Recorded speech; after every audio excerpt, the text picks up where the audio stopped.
Today's video is sponsored by Gung Ho's Puzzle and Dragons Gold for the Nintendo Switch. It's normally $14.99 US dollars in the eShop, but right now it's on sale until the end of the month for just $9.99. Now, you guys know me, I don't normally dedicate an entire video to a sponsorship, but they offered to help us get this bread while playing a game series that I already enjoy. I logged hundreds of hours into the Z plus Super Puzzles and Dragons game on the 3DS, and I used to play a ton of the original mobile title as well. This deal for me was a no-brainer. Actually, it's a big brainer, because Puzzle and Dragons Gold is a competitive PvP puzzle game. As you've seen, I've already been addicted to the world of competitive puzzle gaming, so I'm excited to see what Puzzle and Dragons Gold brings to the table. One of the things that immediately surprised me was that this is one of the first Switch games I've played that requires you to play it in handheld mode. Puzzle and Dragons is entirely built around using the touchscreen and dragging an orb around, so you absolutely need the touchscreen to make the most of it. Unfortunately, that meant I couldn't use my usual capture card method for capturing footage, so to save myself from awkwardly recording behind a camera at a fixed camera angle for the entire time, I ended up getting my footage by using the Switch's video capture button. If you've used this button before to grab a clip and then post it to Twitter, you'll know that the quality isn't perfect. It's locked to 30 frames per second, and it's a little compressed, but I figured it would be still the cleanest way to share gameplay with you guys for this game today. For those of you who have never heard of Puzzle and Dragons in your life, here's a brief rundown. It's a puzzle RPG hybrid, where you form a party of 6 characters and power up attacks and skills by solving color matches on a grid. Most match 3 puzzle games I've played, you do like one swap at a time. Whoop, turns over. Whoop, turns over. But here, a single turn looks like whee! Oh man, oh come on. Oh, get that over there. Woo! You can keep dragging and swapping with that first orb you hold on to, sorting and solving as much of the board as possible until your timer runs out. Performing different types of match 3 and higher combos funnels your attacks, with each color orb powering a different type on your team, and heart orbs to generate healing and defense. Typically, your main strategy is going to be built around your main character or leader. One character might want you to especially go for as many combos as possible. Somebody else might want big, beefy match 5s, or some characters might ask you to specifically put your orbs in this cross shape. Besides the leader passive, every other member of your team also has a group of passive buffs called Awakenings that influence everything from attack resistances to how often specific orbs show up to my personal favorite, how long you're able to move the orbs for a single turn. Each unit also has an active skill, which you activate prior to each turn of puzzling with cooldowns for each character. These can make your life real good. They can also make your opponent's life miserable, and that's where this game is so different than regular Puzzle and Dragons. Almost every core pad game plays with you versus a continually escalating threat of dungeon mobs and bosses. But now that here, your only enemy is somebody else, you've got tons of skills to prevent your opponent from making the matches that they want in the first place. You can load them with a bunch of colors they don't use, give them damaging poison orbs, cut their time to match down, or straight up bind subunits with paralysis so that they can't attack for the next turn. This is a really mean game, and you're encouraged to fight dirty. Each battle is 8 total rounds, where you and your opponent simultaneously activate skills and then perform a puzzle round to generate attack and defense, both attempting to break the other player's 4 HP barriers first. Battling is interesting because it tests not only your lightning-fast reflexes on the puzzle stage, but also your mind games and team-building decisions on the strategy rounds. Half the time I feel like I'm playing a match of VGC when it comes to team building and picking the right skill for the right time. At the end of the day, it's still mostly going to come down to making big combos on the puzzle board, but winning those opening exchanges to give yourself the biggest head start as possible is huge. Trying to assemble the perfect team is pretty complex. You want to build a team that complements the leader strategy type, while synergizing with each other, while giving you passive buffs that fit your personal taste, while also making sure you have enough ways to slow your opponent down, while also making sure your team has a high enough attack and defense value to keep you swinging hard. If you want to use something with synergy right away, there are over 20 unlockable teams, each built around the different leader types. For those that really want to dig deeper, there's nearly 600 unique team members that you can add in the sub-slots. Different units all also come with different awakening passive buffs, so realistically there are thousands and thousands of options for assembling a squad.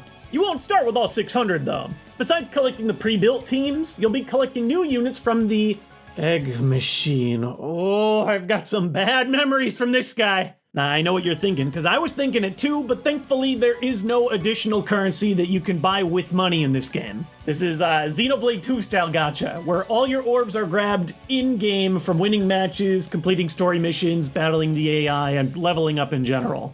One thing I do really like is that you still earn currency while battling with your friends. So if you want to experiment and get a stockpile of currency without battling randoms right away, you can do it that way too from private matches. Come on, baby, let's go. No whammies, big waifus, big stars, big skills. Yes! That right there, baby. Binds are busted. That's what I'm talking about. Oh yeah, I forgot to mention it, but there is a story mode here. It's a super short handful of matches to get you up to speed with a couple of different strategies, letting you play through an anime tournament arc with 2 different sides of the bracket. I swept this thing up easy. Boom. Eat it. I'm the best. Roll credits.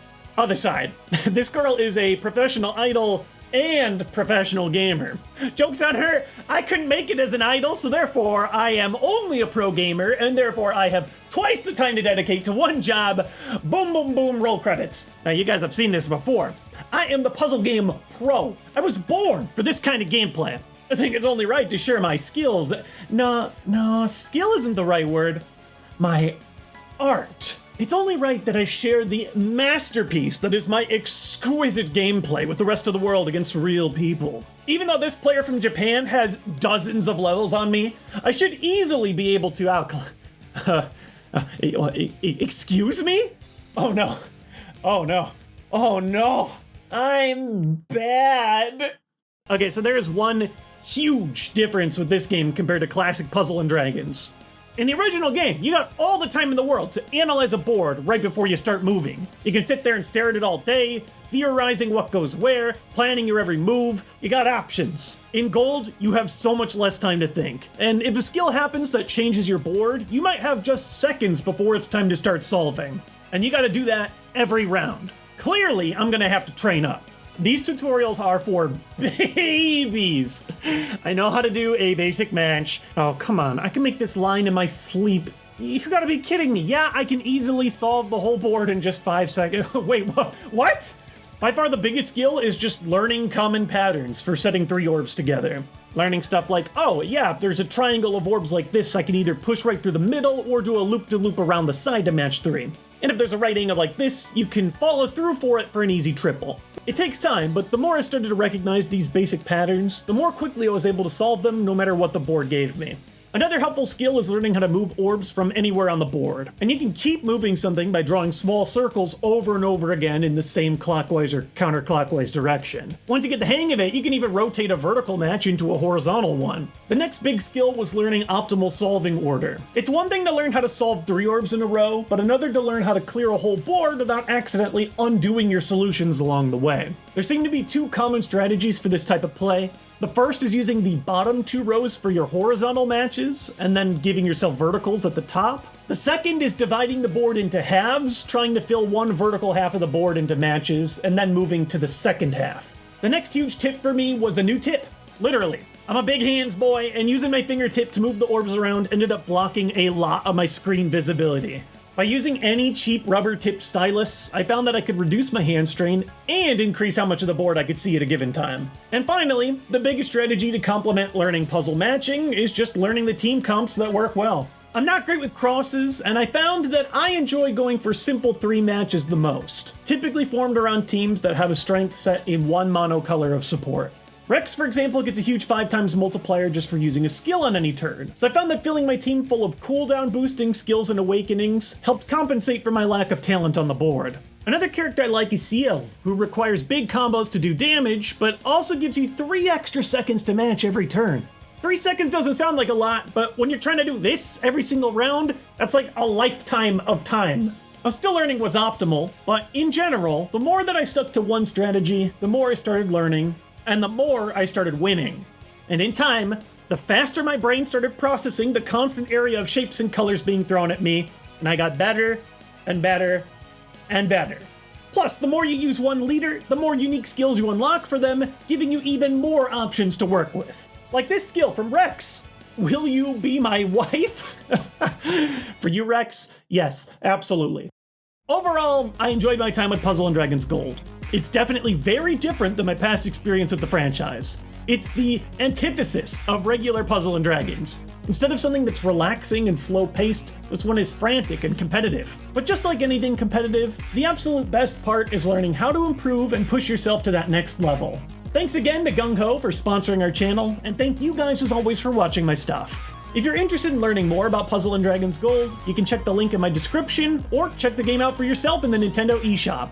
I'll see you guys again soon with more regular content this week.